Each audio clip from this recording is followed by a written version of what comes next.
আমার এলাকা একটু খোঁজ নিয়ে দেখ, আমার 14 বংশ আওয়ামী লীগ করে, যদিও আমি করি না। কত মানুষের কাছে ছড়িয়েছে যে এরা জামাত, এরা শিবির। ভণ্ড, তুই আমার কুষ্টিয়ায় খবর নিয়ে আয়, আমার 14 বংশ আওয়ামী লীগ। তার কথা এখানেই শেষ হলে পারত, কিন্তু এখানেই শেষ হয় নাই।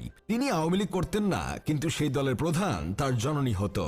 তিনি আরেক ওয়াজে বলেছিলেন, 16 কোটি মানুষের জননী শেখ হাসিনা যে স্বপ্ন দেখিছে, এই বাস্তবায়নে যে লোক বাধা দিবে, সে যে দলেরই হোক, সে জাহান্নামে যাবে। 16 কোটি মানুষের জননী প্রধানমন্ত্রী শেখ হাসিনা যে স্বপ্ন দেখেছে, এটা বাস্তবায়নের জন্য যে কাজ করবে না, সে যে দলের লোক হয় হোক, ও জাহান্নামে যাবে। এই কথা নিয়ে এখন হচ্ছে সামাজিক যোগাযোগ মাধ্যমে সমালোচনা।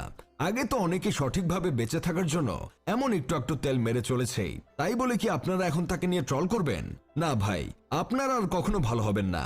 এসব দেখে আমার বন্ধু কেরামত বলতেছে, তিনি তো রাশমিকা মান্দানার প্রশংসা করে হাজার হাজার ট্রলের শিকার হয়ে ক্ষমা চেয়ে বলছিল তিনি মানসিকভাবে ঠিক নাই, ডাক্তারের চিকিৎসা নিয়ে আবার ফেরত আসবেন, সুস্থ হওয়ার আগ পর্যন্ত তিনি আর ওয়াজ করবেন না। তবে তিনি এত তাড়াতাড়ি সুস্থ হয়ে গেছেন জেনে অনেক ভালো লাগলো।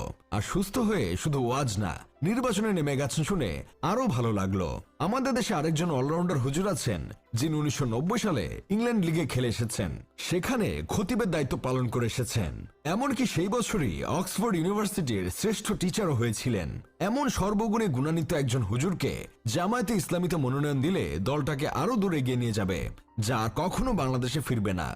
আমি গোলাম হোসেন একটা কাজের কথা কই, আমাদের দেশের জনপ্রিয় হুজুরের জন্য আমাদের পক্ষ থেকে অনেক শুভকামনা রইল। আশা করি তিনি ভোটে জয়লাভ করে আমাদের আরো অনেক